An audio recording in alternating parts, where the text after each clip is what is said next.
Now, in the interview segment, the Minister of Humanitarian Affairs, Disaster Management and Social Development, Sadiya Farouk, speaks about the humanitarian situation in Nigeria.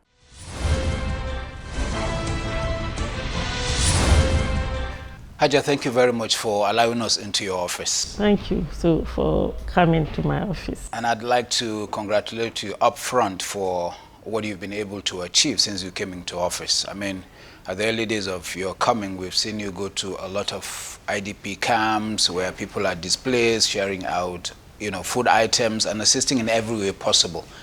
Let's begin by getting an update as to what the situation is in the IDP camps, for instance, especially in the northeast of Nigeria. What is the story at the moment? The story is not too bad because these IDPs have been there for quite some time, and the government has been doing its best to see that they bring support and assistance to these internally displaced persons using different government agencies that are charged with that responsibility of giving them food, relief items, shelter, temporary shelter, and even education for their children, education in emergency.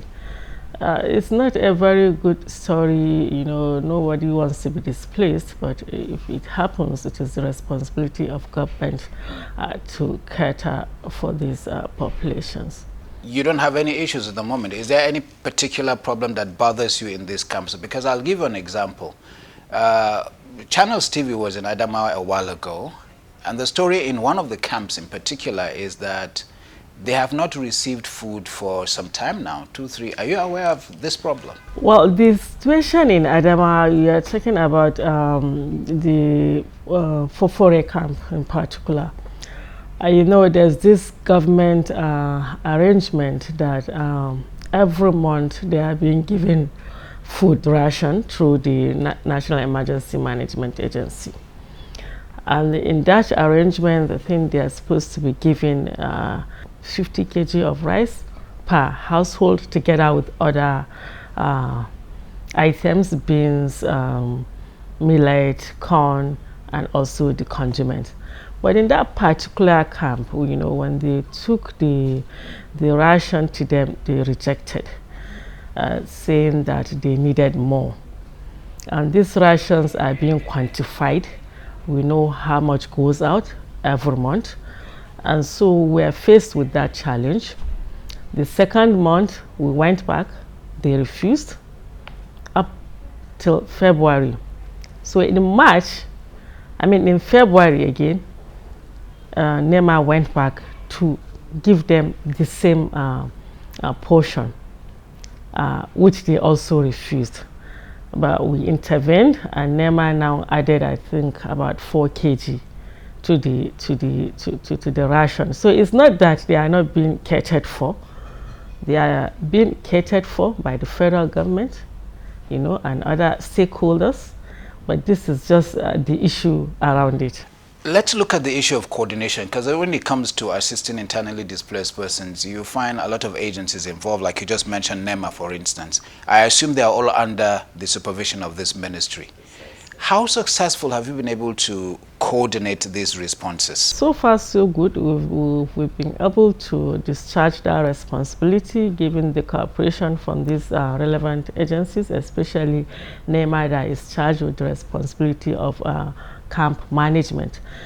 So we've been able to coordinate these responses, and we are coming up with other policies and frameworks to see that these interventions are coordinated under one umbrella. Even with the other humanitarian interventions, we want to have a centralized mechanism of coordination. Yeah, well, perhaps that is what this is all about, this newly established National Humanitarian Coordination Committee.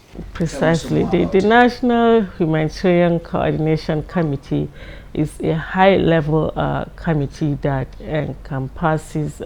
comprises all the critical stakeholders. And it is an advisory committee that is there to advise on the humanitarian service delivery to this affected population and other matters that might arise thereof, especially on the issue of the civil-military relationships.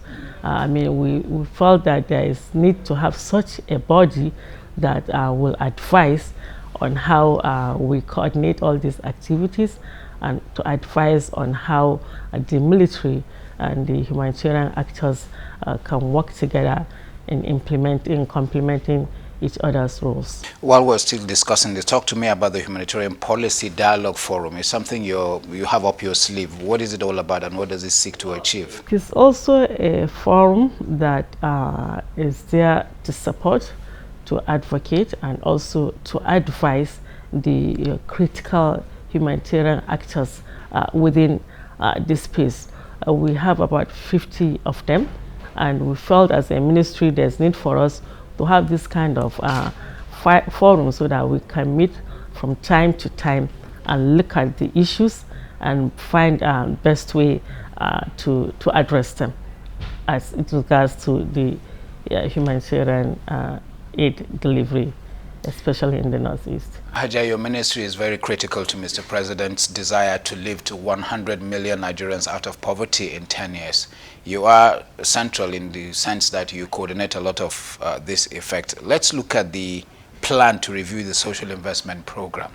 Why is that necessary? The social investment program was created as a systematic, pragmatic approach by His Excellency President Muhammad Buhari in solving poverty issues in the country.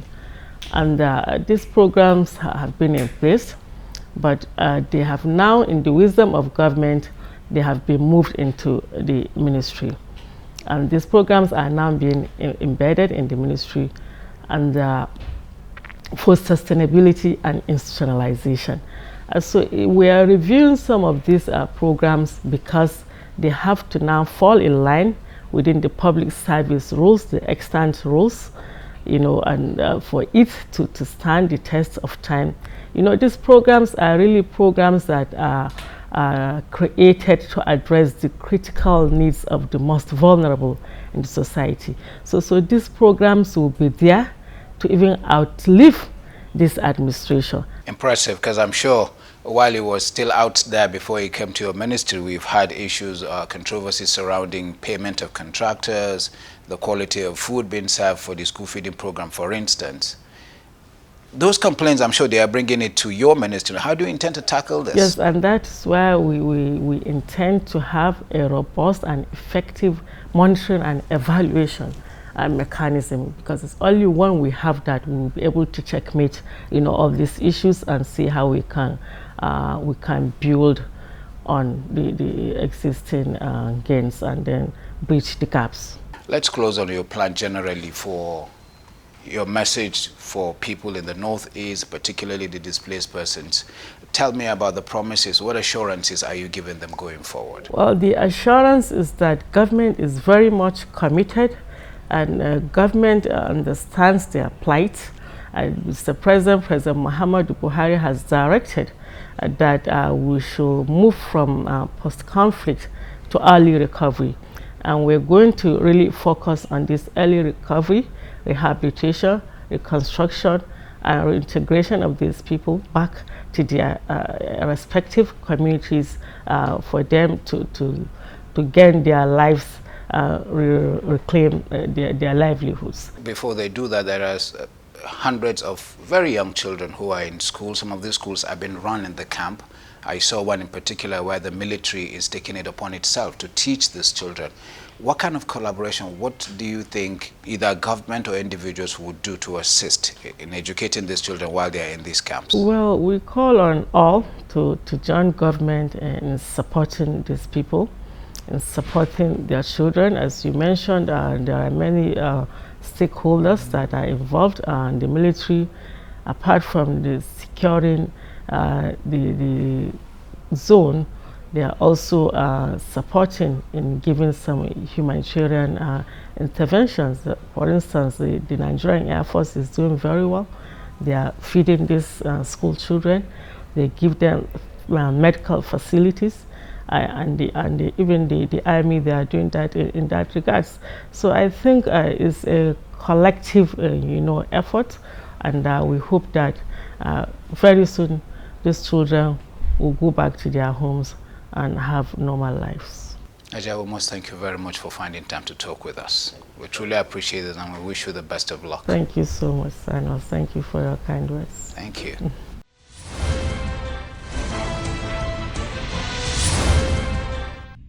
To thank you for sharing your time with us on this week's episode of the program. Let's continue the conversations online through the email address and Twitter handles on your screen. I urge you to also share with us anything happening within your locality. Don't forget, you can view the program on youtube.com/channelsweb/videos. Thank you again. I'm Ibrahim Adra. We'll see you next time.